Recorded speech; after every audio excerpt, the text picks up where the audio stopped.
They say love is blind, but sometimes it's not blindness, it's trust. It's the willingness to believe in someone even when the signs start to whisper otherwise. My name is Rachel, and this is a story I never thought I'd tell. A story of loyalty, heartbreak, and the moment everything changed. I met Marcus in college. He was charismatic, funny, and had that effortless charm that drew people in. He wasn't just good-looking, he made you feel seen, like you were the only person in the room when he talked to you. We started dating in our senior year and quickly became one of those couples everyone thought would last forever. And for a long time, I believed that too. After graduation, we moved in together in a quiet neighborhood just outside of Portland. We shared everything, our goals, our struggles, our plans for the future. We talked about marriage, about buying a house, maybe starting a family someday. It felt like we were building something real, something lasting. But slowly, things began to shift. At first, it was subtle. Marcus started coming home later than usual, claiming work deadlines and after-hours meetings. He'd be on his phone more, always turning the screen away from me when I walked into the room. He laughed less. He didn't look at me the way he used to. I tried to ignore the feeling in my gut, that quiet voice that said something was wrong. I wanted to believe in him. I wanted to trust that the man I loved would never betray me. So I convinced myself it was just stress, that I was overthinking, that we were just going through a rough patch. Until one night changed everything. It was a Friday evening, and Marcus had texted saying he'd be home late again. I decided to go out with my friend Lauren to take my mind off things. After dinner, she suggested we stop by a rooftop lounge downtown for a drink. I wasn't really in the mood, but I agreed.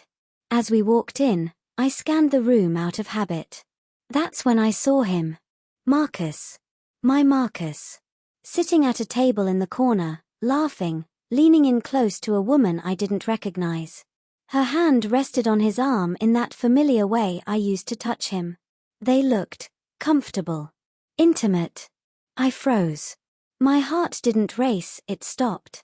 For a second, I wondered if I was imagining it, if maybe it was someone who just looked like him. But then he turned slightly, and I knew. It was him. He hadn't seen me yet. I watched for a few moments, trying to process the betrayal unfolding in front of me. And then something strange happened. He stood up, turned around, and walked toward the bar. As he passed, he didn't notice me.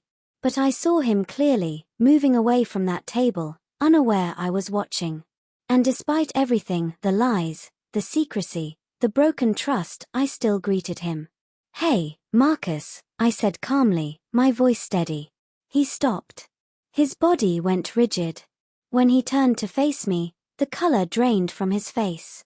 He tried to smile, but it didn't reach his eyes. "Rachel, hey," he stammered. "What are you doing here?" I didn't answer right away. I just looked at him. Really looked. And I saw a stranger in front of me. Not the man I fell in love with, but someone I no longer recognized. "I was just out with Lauren," I finally said. "Didn't expect to run into you here." He glanced over his shoulder, probably checking to see if the woman at the table noticed anything. She was sipping her drink, looking around casually. It's not what it looks like," he started. I almost laughed. Not in a bitter way, just a sad, exhausted kind of laugh. "You don't even know what I saw, Marcus. But I think I've seen enough." There was a long silence between us. One of those moments that stretches on forever but somehow says everything. He didn't deny it. Not really. Because he couldn't. I walked away before he could say more.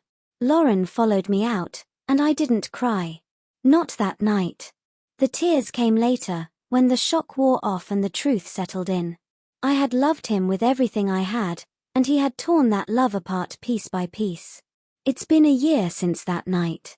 And no, we didn't get back together.